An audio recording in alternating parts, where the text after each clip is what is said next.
방송에서 제공하는 투자 정보는 투자 판단에 대한 조언입니다. 방송에서 제공하는 주식의 가치, 가격 상승 및 가격 하락에 대해서는 방송사에서 보장하지 않습니다. 시청자 여러분 안녕하십니까? 어제 우리 증시 양시장 모두 상승하며 거래를 마쳤습니다. 코스피 지수는 미국 전역에서 부분적 경제 활동이 재개되면서 세계 경제 회복 기대감에 2,000선을 넘어서 출발을 했습니다. 장중 2,000선을 넘은 것은 지난 3월 6일 이후 50거래일 만입니다. 외국인들이 코스피 시장에서 3거래 연속 순매수 포지션으로 일관하고 있습니다. 특히나 외국인이 화학 업종에 대해 700억 원 넘게 순매수했는데 한국형 뉴딜에 그린 뉴딜이 포함되면서 전기차 배터리 관련 종목이 어제 시장에서 크게 올랐습니다. 하지만 미국과 중국 간의 갈등에 대한 우려로 시장 2,000선 이탈하면서 거래를 마쳤습니다. 간밤에 뉴욕 증시 또한 미국과 중국 간의 갈등과 경기 침체에 대한 불안에 집중했는데요. 간추린 경제 뉴스를 통해 함께 만나보도록 하겠습니다. 네, 먼저 첫 번째 뉴스입니다. 제롬 파월 미국 연방준비제도 의장은 현지 시간 21일 미국 경제가 코로나19로 전례 없는 수준의 불확실성을 경험하고 있다고 진단했습니다. 모든 것이 바이러스를 어떻게 억제하느냐에 달렸기 때문에 경제 전망이 쉽지 않다고도 강조했습니다. 네, 미국과 중국 간의 갈등 이슈도 시장을 짓눌렀습니다. 미국과 중국 간의 갈등이 격화하는 가운데 중국은 코로나19 책임을 강력히 부인하면서 미국의 보상 요구를 일축했습니다. 장예수의 전국인민대표대회 대변인은 코로나19의 발언은 과학적 탐색을 통해 판단해야 한다며 책임을 남에게 전가해 자신의 책임을 덮으려는 것은 무책임하고 부도덕한 것이라고 밝혔습니다. 네, 트럼프 대통령은 중국이 홍콩에 대해 새로운 국가보안법을 제정해 시행할 경우 강력히 대응할 것이라고 경고했습니다. 트럼프 대통령은 현지 시간 21일 만약 그것이 일어난다면 그 문제를 매우 강하게 다룰 것이라고 강조했습니다. 네, 뉴욕 증시는 미국과 중국의 긴장이 고조되는 가운데 하락하며 거래를 마쳤습니다. 또 지난주 주간 실업수당 청구 건수가 244만 건이나 기록하며 증시는 하락폭을 키웠습니다. 3대 지수 모두 1% 안팎의 하락세를 보였는데 자세한 마감 상황 화면으로 함께 만나보시죠. 네, 먼저 다우존스 지수는 0.4%의 하락세로 마감이 됐습니다. 24,474선에서 거래 마쳤고요. S&P 500 시장도 만나보시죠. 네, 0.78%, 1% 가깝게 하락하면서 2,948선에서 거래 마쳤습니다. 나스닥 시장 함께 만나보시면요. 네, 나스닥 시장도 마찬가지로 1% 가깝게 하락하면서 9,300선 이탈하고 9,200선에서 거래 마감했습니다. 이어서 어제 우리 증시 상황도 함께 만나보시죠. 네, 1위부터 5위까지 어제 삼성전자, SK 하이닉스 장 초반에는 강세였지만 마감 때는 하락으로 거래를 마쳤습니다. 삼성전자 약보합권 49,950원에 거래 마쳤고 SK 하이닉스 1% 가깝게 하락하면서 83,400원에 거래 마쳤습니다. 반면에 삼성 바이오로직스와 네이버는 모두 빨간불로 거래 마쳤었는데 이 네이버 같은 경우에는 최근에 다시 한번 언택트 주에 대한 관심이 고조되면서 어제 1% 이상의 강세 나타내면서 22만 5천 선에서 거래 마쳤습니다. 6위부터 10위까지도 만나보시죠. 네, 전해드렸듯이 어제 다시 한번 우리 시장에서 2차 전지 관련 종목들이 크게 뛰었습니다. LG화학 어제 4%가 넘게 뛰었습니다. 37만 원대까지 진입됐고요. 삼성, SDI도 마찬가지로 1% 이상의 강세로 거래 마쳤습니다. 코스닥 시장 만나보시죠. 네, 어제 마찬가지로 코스닥 시장 상승하면서 거래 마쳤는데 1위부터 4위까지 종목들 모두 빨간불로 거래 마쳤습니다. 셀트리온 헬스케어 0.5% 상승 나왔고 HLB가 어제 상승폭이 강했습니다. 2% 가깝게 상승 나왔고 셀트리온 제약도 마찬가지로 2% 이상의 강세로 거래 마쳤습니다. 시즌 다시 4위권까지 진입됐는데 어제 1% 가깝게 상승하면서 거래 마쳤습니다. 6위부터 10위까지도 만나보시죠. 네, 어제 다시 한번 이 코로나19와 관련된 수혜주들이 크게 뛰었는데 알테오진 1% 넘게 상승했고요. KMW 어제 5% 가깝게 급등 나왔습니다. 어제 장에서 5 종목들이 좀 크게 움직였습니다. KMW 어제 다시 한번 6만 원대 회복하면서 6만 1,600원대에서 거래 마쳤습니다. 코인들의 흐름도 만나보시죠. 네, 비트코인은 1,100만 원대에서 거래되고 있고 이더리움도 마찬가지로 강보합권에서 거래가 되고 있습니다. 샌비트 타임존 4% 가깝게 급락 중입니다. 네, 이외 코인들 만나보시면 BTC가 3% 가깝게 급락 중이고 에메랄드 이더도 마찬가지로 5%의 하락세를 나타내고 있습니다. 이외 코인들 함께 만나보시면요. 네, 리플부터 보겠습니다. 리플은 강보합권에 거래가 되고 있고 라이트코인 이오스, 모네로까지 모두 강보합권 현재 거래되고 있습니다. 출발 증시 와이드 지금 출발합니다.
네, 시장의 중심이 되는 이슈를 꼼꼼하게 체크합니다. 라이브 이슈타임인데요. 펠리즈 투자리서치 김민수 대표 전화 연결되어 있습니다. 안녕하십니까?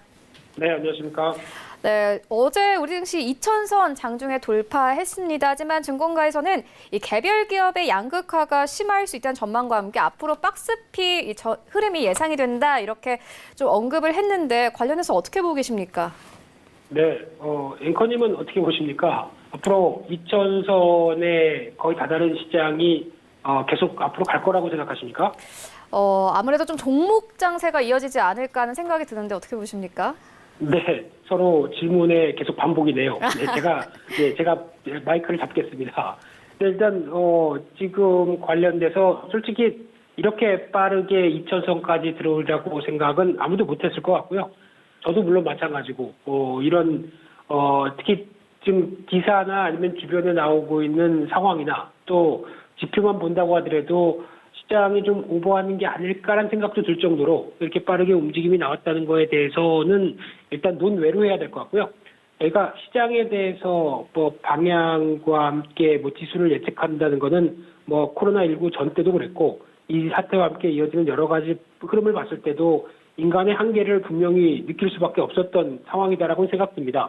그런 관점 쪽에서 일단 앵커님이 잘 그래도 포인트를 잡으신 것 같은 게 지수의 움직임이 중요한 게 아니겠죠. 특히 내 계좌는 지수로 수익을 내는 게 아니라 종목과 기업의 분석을 통한 철저한 이성과 그에 따른 손가락이 만듭니다. 그게 가장 큰 핵심이라고 하게 되면 일단 저희가 지수에 관련된 쪽의 동향들과 흐름들을 어떻게 움직일 수는 없는 상황들이고요.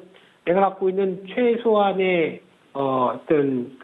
최소한의 자금과, 어떻게 최대한일 수도 있겠지만, 내가 갖고 있는 한정적인 자금과 그에 따른 시장 반응과 시장에 나오는 여러 가지 뉴스를 통해서 가장 최적의 결과를 얻어내는 게 주식 투자의 가장 중요한 흐름이다라고 하게 되면 일단 지금은 시장의 동향보다 종목들의 동향과 그에 따른 계좌의 수익률을 계속 끌어올리는 게 가장 큰 숙제겠죠. 그런 쪽으로 봤었을 때 일단 지금같이 충격도 컸고 반등도 빠르고 하면 이제 하반기에 대해서 여러 가지 전망이나 또 앞으로 얘기들이 많이 나올 걸로 보여지고 있는데 근데 뭐 증권사 예측이나 또 전망치 리포트가 또 많이 나오기 시작하는데 솔직히 뭐 믿지 마세요. 네, 그냥 그분들은 그 사람들이 하는 일이기 때문에 하반기 어떻게 될 것 같아? 우리도 리포트 써봐라고 센터장이 지시하면 그대로 쓸 수밖에 없습니다. 그게 한계이기 때문에 그러면 이제 각종 데이터나 여러 가지를 가지고 시나리오를 쓰는데 뭐 맞은 적이 있습니까? 그렇기 때문에 그렇게 너무 그 관련돼서를 물론 공부 열심히 하고 숙제 많이 하고 그리고 똑똑한 사람들이기 때문에 여러 가지 데이터는 많이 준다고 하더라도 시장은 그대로 간 적이 별로 없었다라고 하게 되면 일단은 어떤 계속 흐름들은 주시를 할 필요가 있을 것 같은데요. 근데 뭐 얘기가 계속 나오는 것 중에 하나가 그냥 팩트만 본다라고 하게 되면 첫 번째가 유동성이죠.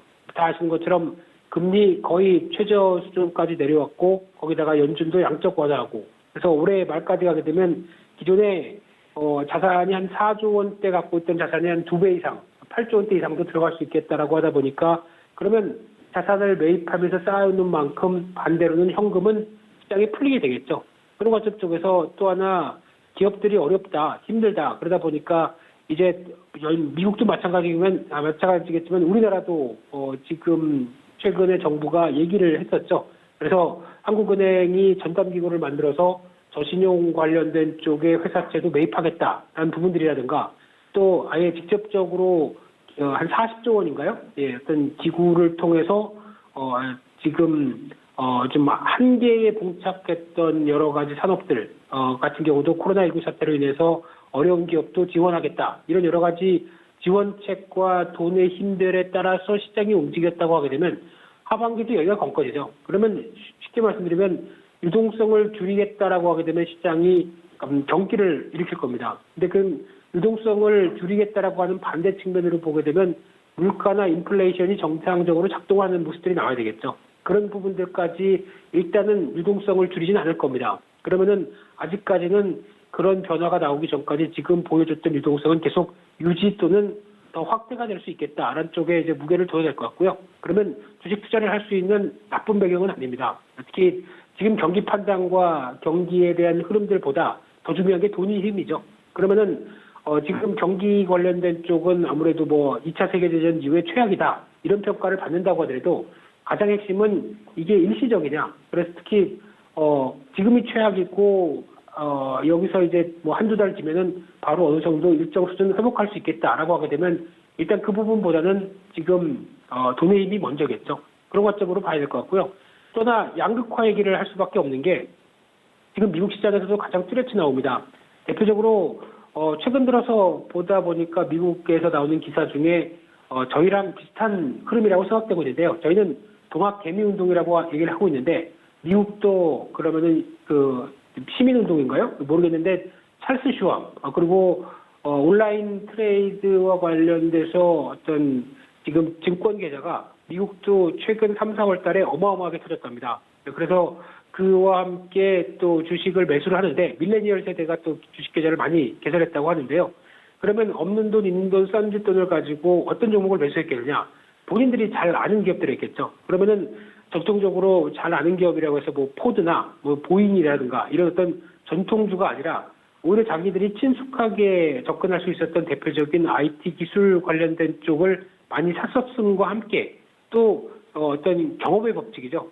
작년에 계속 시장 대비 꾸준했으니까 올해도 제일 나을 거야 라고 하다 보니까 그런 종목들이 가장 강하게 움직였는데 그러면 또다시 대형 기술주 쪽으로만 시선이 올라간다라는 쪽으로 바라보고 있는데 그러다 보니까 시장에 대한 어떤 뚜렷한 차별화가 나오죠. 그래서 지금 미국 시장의 데이터를 보게 되면 저희가 알고 있는 팡 관련된 IT 기업의 몇 개가 거의 시장을 주도했다라고 볼 수 있는 데이터들이 나오고 있고요. 나머지 종목들은 오히려 지금 시장의 평균적인 상승률도 모두 움직였다라고 하는 종목들이 거의 5, 60% 이상 됩니다. 그러다 보니까 시장에서 움직이는 차별화들, 대표적으로 전통 제조업 관련된 쪽은 별로고, 그리고 IT 기술주 쪽이 오히려 더 각광을 받는다. 게다가 또 저희가 보통 아는 가치주에 대한 투자, 특히 PR도 싸고 PBR도 0.5배, 6배 되는데 이런 종목들 사서 기다리기만 하면 수익이다. 근데 지금까지 한 5, 6년 기다렸는데 전혀 안 올라오죠. 그런 어떤 가치 투자를 완전히 무시하게 되는 시장 흐름들을 보여준 것과 함께 오히려 성장주에 대한 시각들만 계속 부각받으면서 그래도 매년 기업 EPS가 상향한다라는 관점들에 대한 종목들만 오히려 더 부각되면서 PR이 계속 올라가는 추세로 나오게 되죠. 그런 어떤 양극화는 앞으로 계속 이어질 수밖에 없다고 봐야 될 국면이고요. 또 하나 박스권에 대한 얘기인데 저는 여기는 반대합니다. 시장에서는 하반기 박스권이지 않을까라고 생각하고 있는데 저는 박스권보다는 시장의 방향성이 크게 움직일 가능성이 높다고 생각합니다. 뭐 개인적으로는 살짝 위쪽에 대해서 더 무게를 두고 있는데 특히 지금 지표는 부진한데 심리가 먼저 주가를 끌어올렸다. 그러면은 여전히 먼저 끌어올렸던 심리가 시장에 대해서 부정적인 얘기만 나올수록 어떤 흔들리지 않겠느냐라는 쪽인데, 그래서 어떤 더 가지도 못하고 그렇다고 돈의 힘 때문에 밑에서 받치고 하는 현상이라고는 생각되고 있는데, 어떤 방향성은 또 강하게 나올 수 있다는 거는 염두를 해야 될 것 같고요. 또 더 중요한 거는 변동성이라고 봐야 될 것 같습니다. 이 1, 2, 3번보다 더 중요한 게 4번이라고 저는 개인적으로 생각하고 있고요.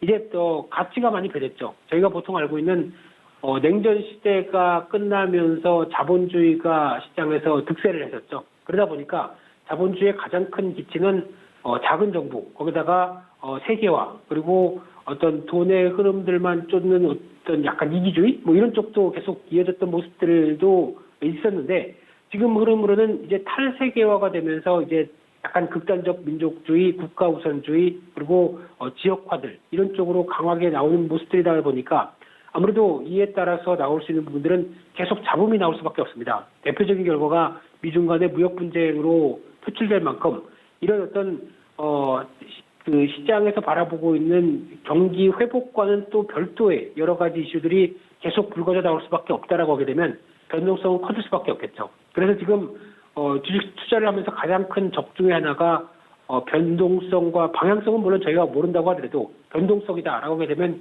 이에 따른 관리가 가장 중요하겠죠. 그래서 그런 쪽을 하반기에는 계속 체크하는 전략들이 필요할 것 같고요. 그런 상황 속에서 다시 한번 말씀드리지만 지수가 여기서 2000선까지 온 거 조만간 한 1900, 1800까지 다시 내려갈 거야. 아니면 2000에 왔어도 이제 경기가 회복되기 시작하게 되면 그에 따라 맞춰서 뭐 2400 갈 거야 라고 예측하는 것 자체가 의미가 없습니다. 그렇기 때문에 예측에 물론 예측 없이 주식을 한다는 건 말은 안 되겠지만은 그런 예측이 강하게 쓰면 쓸수록 내 계좌가 그에 따라갈 수밖에 없습니다. 그러면은 유연한 계좌 움직임이 안 되죠. 그걸 방지하기 위해서 예측을 하지 마시라고 오히려 말씀드리고 싶은 거고요. 그러다 보니까 오히려 그럴 개연성이나 가능성 시나리오는 염두를 하면서 움직이는 정도의, 그러면은 현금 비중을 좀 약간 늘린다든가 아니면은 차익 실현을 좀 하고 다시 좀 기다려본다든가 하는 이런 어떤 전략적인 부분들에 대한 차이는 있다고 하더라도 여전히 시장에 대해서 어떤 강한 확신을 갖지는 말자라고 말씀드리고 싶고요. 저희는 항상 다 아시는 것처럼 동행할 만한, 동행이라는 표현 참 좋아하는데요. 계속 가지고 간다라는 의미겠죠. 가지고 갈 수 있는 근거가 뭐냐라고 봤었을 때 실적이나 아니면 성장성이 계속 엿보인다라든가 하는 어떤 뚜렷한 근거를 갖고 있는 종목들 중심으로 시장을 대응하는 게 가장 좋다라고 하게 되면 저희는 시장의 방향성보다는 종목들을 계속 움직이고 매매하는 펀드 매니저다라고 생각하시면서 일단 그런 부분들 참고하시고 대응하셨으면 좋겠습니다. 네, 대표님 말씀처럼 종목별로 조금 더 자세하게 살펴봐야 될 것 같은데 최근에 공인인증서가 21년 만에 폐지되면서 관련된 종목들에 대한 관심이 뜨겁습니다. 이 주가 흐름 어떻게 보고 계십니까?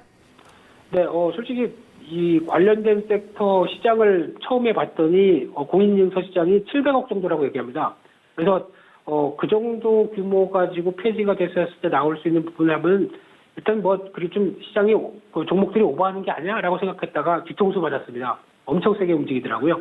대표적으로 라운시큐어 관련된 종목이라든가 한국정보인증, 한국전자인증 이런 종목들 같은 경우 일단 공인인증서를 대체할 만한 수단이 다시 나올 수밖에 없다라는 관점 쪽에서 종목들은 움직였었던 걸로 보여지고 있는데, 근데 지금 생각보다 강했던 이유는 아무래도 지금 공인인증서 대체할 만한 수단에 대한 모바일 보안에 대해서 더 중요성을 생각하다 보니까 그러지 않나 생각되고 있고요.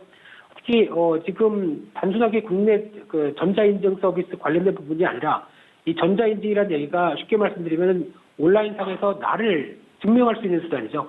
그 증명할 수 있는 수단에 대해서 앞으로는 더 커질 수밖에 없다는 부분들, 대표적으로 비대면이라든가 온라인이 트렌드화되기 시작을 할 거고요. 거기다가 지금 이제 또 국내 간편결제 시장 같은 경우도 점점 더 확대돼서 20조 원까지 올라온 만큼 간편결제가 커지면서 당연히 누가 주문한 거냐라고 하는 인증, 그러니까 나에 대한 인증과 나에 대한 계좌 인증, 그리고 결제가 이루어졌다는 또 인증, 이런 어떤 여러 가지 인증 수단과 방법이 필요하다 보니까 당연히 커져 있어야 될 시장이다라고 뒤늦게 인정하다 보니까 좀 반성하고 있는 상황들인데요.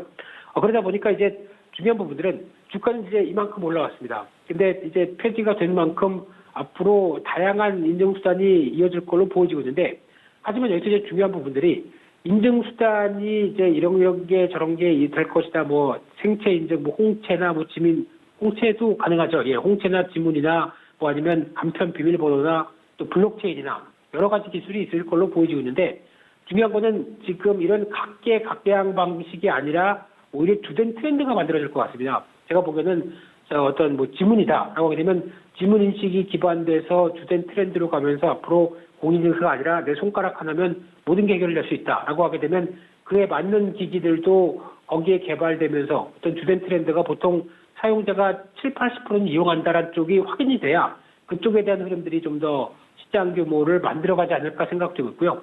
아직은 그 전 단계입니다. 이제 막 폐지가 됐기 때문에 이제 우리 어떤 쪽으로 가볼까라고 생각하는 단계다 보니까 지금 가능성에 대해서만 먼저 주가가 움직였다고 봐야 될 것 같고요. 그러다 보니까 주도된 트렌드를 좀 확인할 약간 시간이 필요하다라고 하게 되면 일단 지금은 차익 매물이 먼저겠죠. 그러다 보니까 많이 오른 주가를 일단은 너무 공격적으로 대응하지 말자라고 말씀드리고 싶고요.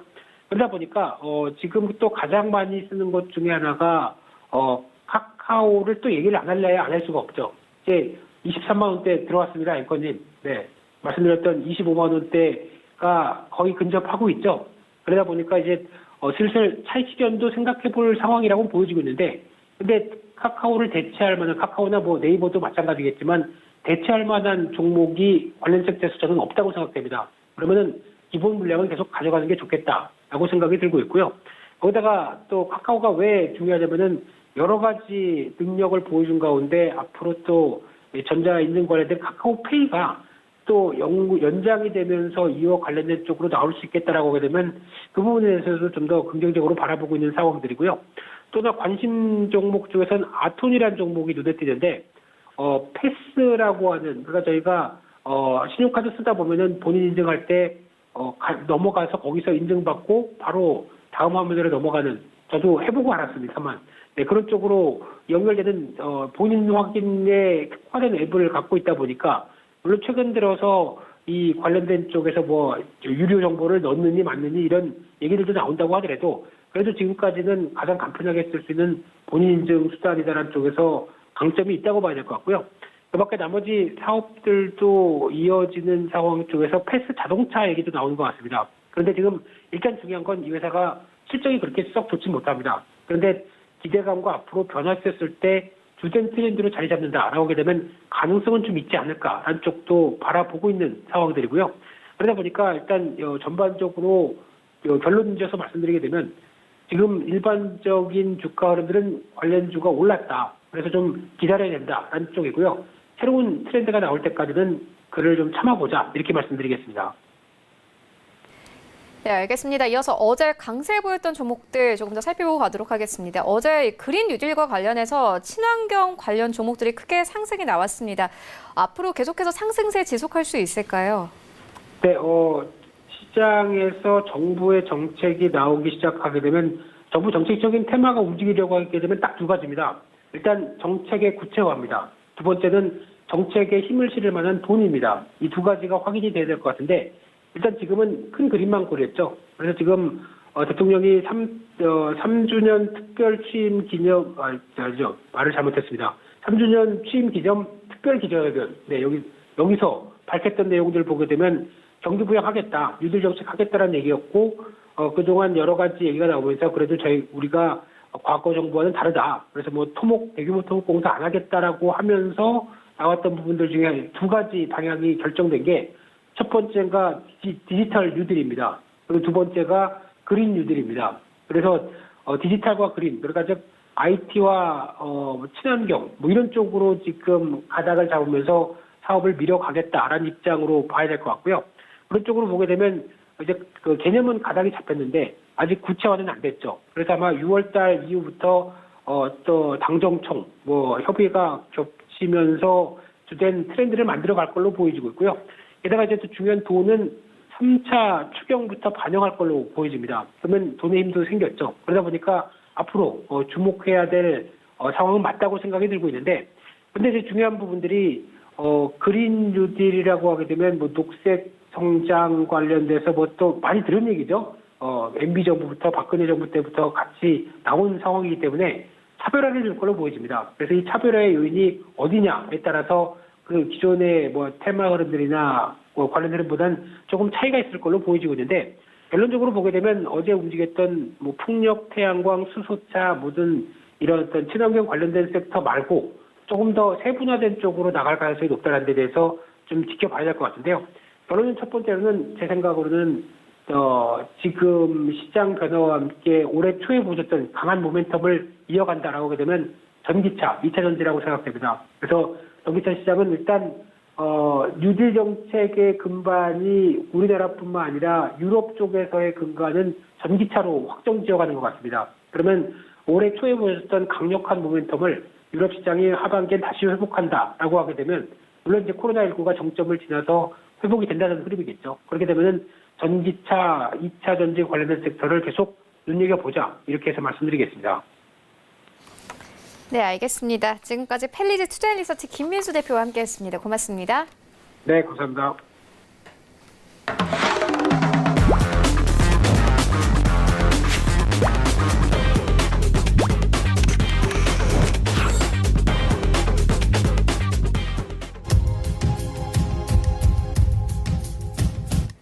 네, 이번에는 글로벌 이슈 체크해 보도록 하겠습니다. 월가 산책 시간인데요. KTB 투자증권 이성훈 과장 전화 연결되어 있습니다. 안녕하십니까?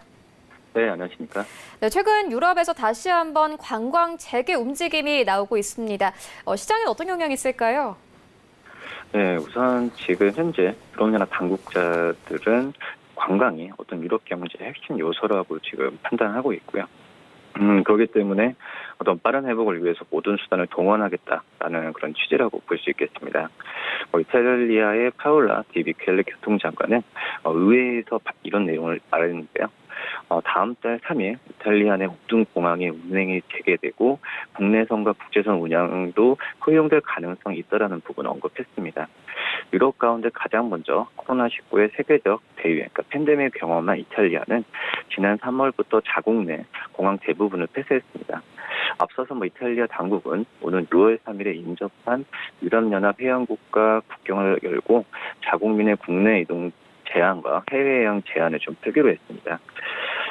키리아코스, 미츠타키스 그리드 총리 같은 경우에도 20일이었죠. TV 연설을 통해서 국경 개방을 예고했는데요. 관광철이 시작되는 6월 15일쯤이면 호텔들이 다시 문을 열 것이라는 부분을 밝히면서 이번 여름에 코로나19 사태의 종식을 찍자라는 부분을 밝혔습니다. 또 기존 계획보다 15일 가까이 빠른 6월 15일 기준으로 코로나19 감염 피해가 상대적으로 적은 국가에서 출발하는 여행객을 분다고 한다면 아테네 공항을 통해 입국하도록 허가할 예정이라는 부분을 밝혔습니다. 미초타키스 총리 같은 경우에는 개방과 동시에 관광산업 활성화를 위해 모든 교통수단에 대한 부가가치세를 24%에서 13% 인하하는 등 240억 유로 총 32조 원, 우리나라 돈으로 32조 원 규모의 부양책을 시행한다는 부분을 밝혔고요. 아이슬란드도 6월 15일에 국경을 개방할 예정이라고 좀 밝혔습니다. 우선 또 이 코로나로도 굶을 앓고 있는 터키 같은 경우에도 6월부터는 이제 의료 관광을 허용하기로 했다라고 밝혔고요. 슬로베니아 같은 경우에도 국민들에게 200유로, 그러니까 약 27만 원 규모의 상품권을 제공하면서 국내 여행을 촉진할 계획이다라는 부분을 밝혔습니다.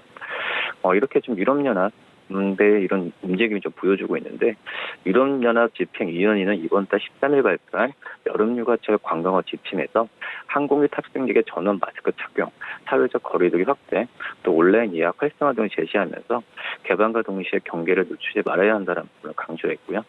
유럽연합 회원국 관광장관들은 20일 화상회의에 좀 했었는데, 우선 관광어 지침의 실행 방식에 대해서 논의를 했습니다. 이번 회의에서 참석한 가리 카펠리 크로아티아 관광장관의 얘기를 따르면은 관광업은 유럽 경제의 핵심 영역이지만 이 코로나19로 인해서 가장 극심한 피해를 입었다는 부분을 밝혔고요. 이번 회의에 참석한 모두는 유럽 관광업의 빠르고 안전한 회복을 위해서 모든 수단을 동원하고 함께 연대할 것을 확인했다라는 부분 재차 강조했습니다.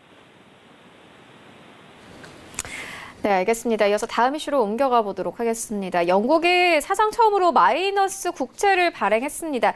시장에는 어떤 영향이 있을까요? 네, 우선 지금 이번 마이너스 금리 발행하면서 투자자들로부터 이자를 받고 우선 채권을 넘긴다는 그런 부분이라고 볼 수 있겠고요. 기존에 발행된 영국 국채 수익률이 마이너스로 내려간 사례는 없었지만 이 발행부터 금리가 마이너스를 기록한 것은 1개월 단기 어음을 제외하면 이번이 처음입니다. 이 코로나19 확산과 또 유가 하락 여파로 이 디플레이션 우려가 커지면서 영국 중앙은행이죠. 이 BOE가 이 추가 통화 정책을 동원할 것이란 기대감이 작용한 결과로 풀이되는데요. 연준 같은 경우에는 주요 중앙은행의 마이너스 금리 정책을 도입을 두고 실효성 찬반 공방이 벌어지는 가운데 영국이 먼저 기준금리를 제로 아래로 내릴지도 좀 주목이 된다라고 볼 수 있겠습니다. 영국의 부채 관리청은 우선 30척 5천만 파운드죠. 우리나라 돈은 5조 6천억 규모의 3년 만기 국채를 발행하면서 수익률이 마이너스 0.003%를 나타냈다라고 밝혔고요. 이에 따라 투자자는 채권 만기가 되면은 투자한 돈보다 덜 돌려받게 되는 부분입니다. 그동안 유럽에서는 독일, 오스트리아, 네덜란드, 프랑스 등이 마이너스 국채를 발행한 적이 있었는데요. 하지만 영국의 마이너스 국채 발행에 관심을 모으는 건 BOE의 추가 통화 정책에 대한 기대감 반영이기 때문이라 볼 수 있겠습니다. 이 BOE가 코로나19에 따른 경기 침체에 대응하면서 마이너스 금리를 도입할 가능성이 커졌다고 시장에서 판단했다는 부분이고요.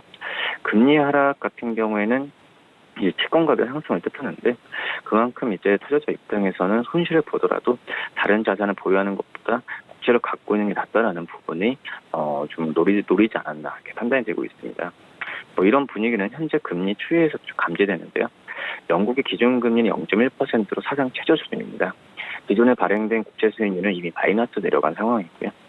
월스트에 따르면 영국의 3년물 국채와 2년물 국채 수익률은 지난주부터 제로선 위아래로 좀 오갔는데 특히 디플레이션에 대한 우려가 커지는 점도 마이너스 금리 가능성을 높이는 요소로 꼽힙니다. 이 BOE는 목표 물가 2%로 하고 있지만 실제 물가 상승률은 1%대로 지금 내려온 상태라고 볼 수 있겠고요.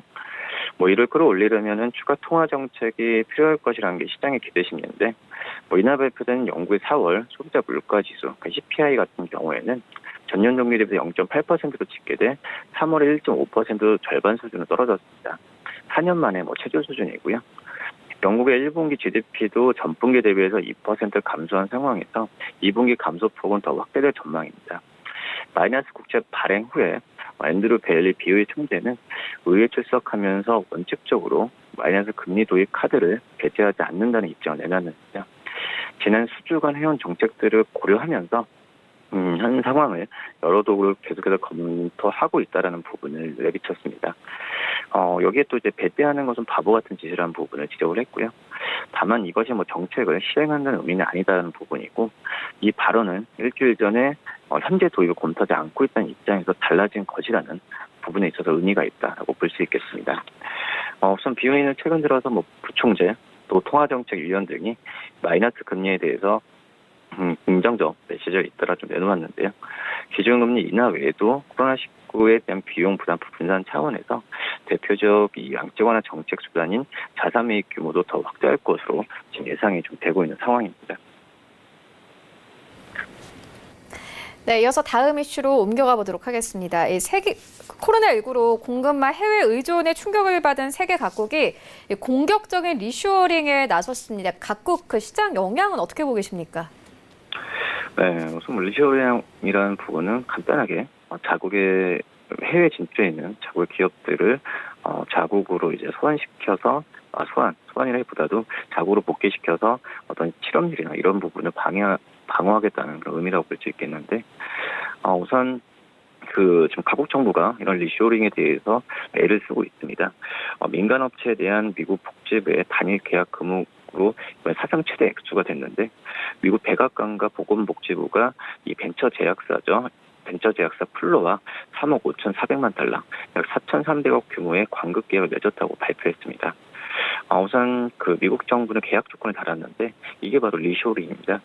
우선 버지니아 주에 있는 이 제약사가 코로나 바이러스 치료제를 포함한 복제약 생산을 미국 땅에서 생산 국가 생산, 또 국가전략 비축분에 직접 공급한다는 부분인데, 이를 두고 이제 원래 트럼프 대통령은 좀 비판적이었는데, 미국 언론들 같은 경우에는 이 해외로 빠져나갔던 의약산업 공급망을 미국으로 복귀시키는 중요한 첫걸음이라는 부분을 좀 내비쳤습니다. 핵심 제조업의 공격적 리쇼링의 신호탄이라는 부분으로 의미를 두고 있는데요. 이 코로나에 강타당했던 어떤 각국 정부가 이 나라의 명운을 걸고 거의 공격적인 리쇼링을 지금 하고 있는 게 미국뿐만 아니라 많은 국가들이 하고 있다라고 볼 수 있겠고요. 우선 자국 기업의 생산 라인을 국내로 다시 불러들이기 위한 총성 없는 전쟁에 졸입한 것입니다. 자국 기업들이 그간 지금 봤을 때도 비싼 인건비, 또 환경 규제 등을 피해서 생산 기지를 아웃소싱 해왔던 부분이 이제 큰 국가들을 볼 수 있겠는데, 대표적으로 미국, 영국, 프랑스, 독일, 일본입니다. 한마디로 선진국일수록 제조업의 본국 회계에 어떤 사활을 지금 현재 걸고 있다라고 볼 수 있겠고요. 우선 자국 내 일자리 창출이나 핵심 산업 보호의 측면에서 리쇼링의 명분을 수년째 거론돼 왔지만, 코로나 사태만큼 이 각국이 공급망 해외 의존의 충격을 느끼게 한 계기는 없었다는 부분을 밝혔습니다. 올 초 이 글로벌 공급망의 최대 생산기지였던 중국이 코로나로 거의 멈춰섰고요. 국경이 닫히면서 각국이 핵심 부품 공급에 차질을 빚은 거지, 이런 거에 대한 위기감이 이런 부분으로 시작되지 않았나 판단되고요.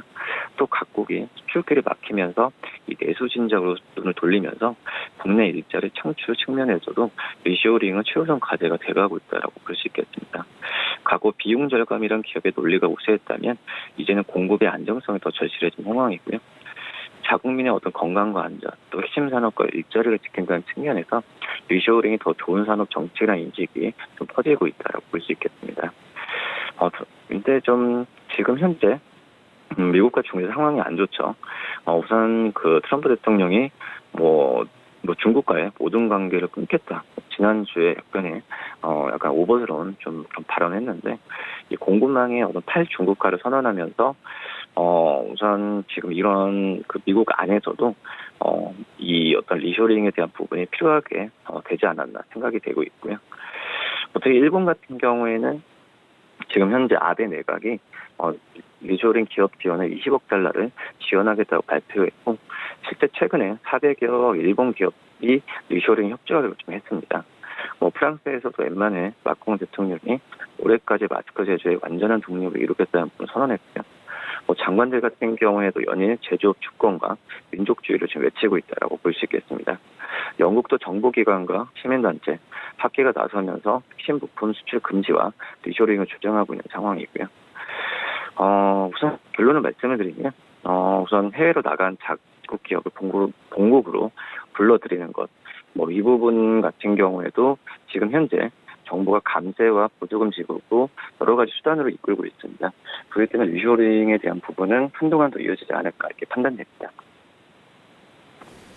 네, 이어서 다음 이슈로 옮겨가 보도록 하겠습니다. 미국 행정부가 이 양대 국책 모기지 기관인 페니메이와 이 프레디 맥 민영화 작업에 본격 착수한다, 이런 소식이 들렸습니다. 시장 영향 어떻게 보고 계십니까? 네, 우선 이 미국 정부가 페니메이와 프레디 맥 민영화를 위한 계획을 세웠습니다. 우선 공개된 제안서에 따르면 목표 자금 조달액은 약 2천억 달러로 성공할 경우에 역사상 최대 IPO 사례가 될 것으로 좀 보여지고 있고요. 지금까지 최대 규모의 IPO는 다 아시다시피 작년 12월이었죠. 사우디아라비아의 아람코입니다. 그때 금액이 256억 달러인데, 우선 지금 이 금액을 크게 뛰어넘는 수준이 되지 않을까 지금 시장에서 평가하고 있고요. 이 페니메이와 프레디 맥 같은 경우에는 우선 지난 2007년 하반기에 서브프라임 사태가 확대하면서 파산에 직면했는데, 2008년에 정부가 막대한 세금을 투입해서 국책기관을 회생시킨 그런 상황입니다. 이들 업체 민영화가 현실화되면은 예치펀드와 민영화를 감안해 우선 이거에 대해서 투자했던 투자자들의 이익이 볼 것으로 좀 판단이 되고 있고요. 민영화에 대한 필요성은 오바마 정권 당시부터 꾸준히 거론됐었고요. 트럼프 행정부 이후에 본격적인 작업이 시작된 부분입니다. 우선 미국 정부는 작년에 두 기관에 대해서 재정 건전성 확보한 뒤 민영화하는 방안을 택했기 때문에 자연스럽게 이런 수순으로 간다라고 볼 수 있겠고요. 우선 지금 11월에 미국 대통령 선거인데 미국 대통령 선거 결과 역시 이거에 대해서 좀 영향을 끼치지 않을까 판단됩니다. 우선 민주당은 두 기간을 민영화하게 되면은 모기지 금리가 상승해 차액제의 대출 부담이 늘어나고 집을 구매하려는 잠재적 소유자의 자금을 구할 선택지가 줄어들 수 있다는 부분을 우려를 하고 있는데 대부분의 미국인들은 두 기간에 어떤 정부 보증이라는 안전판 하에 30년 만기 고정 금리 모기지 문제를 좀 받아왔습니다. 하지만 민영화 이후에는 관련 규정이 좀 까다로워지고 있는 상태에서 이에 따라 모기지 금리가 3% 정도 급등할 수 있다는 지적까지 좀 제기되면서 이 어떤 정치적인 상황에 있어서 공화당과 민주당 쪽에서의 논란은 좀 있지 않을까 이렇게 판단됩니다. 네, 알겠습니다. 지금까지 KTB 투자증권 이성훈 과장과 함께했습니다. 고맙습니다. 네, 감사합니다. 네, 출발 증시 와이드는 여기서 모두 마치도록 하겠고요. 저희는 잠시 후 순간 포착 매매 시그널로 다시 돌아오도록 하겠습니다.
안녕하세요. K웨더 라이프스타일 예보 고강용입니다.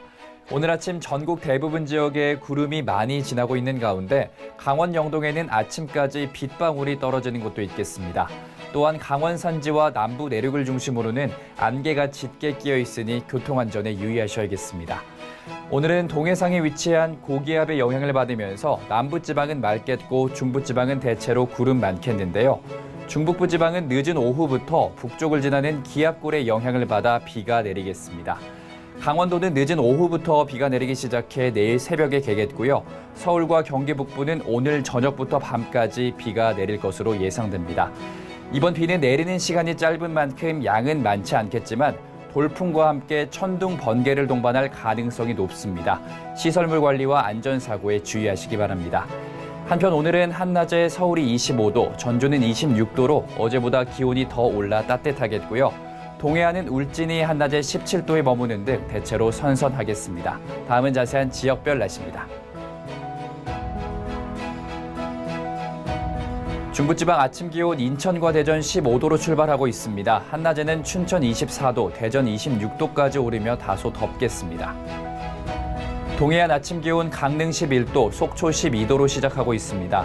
한낮 기온 17도 안팎에 머물며 선선하겠습니다.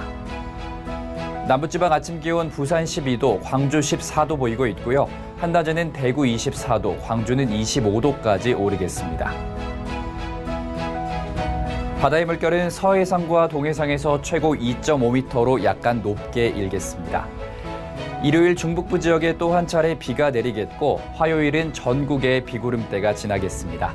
날씨였습니다.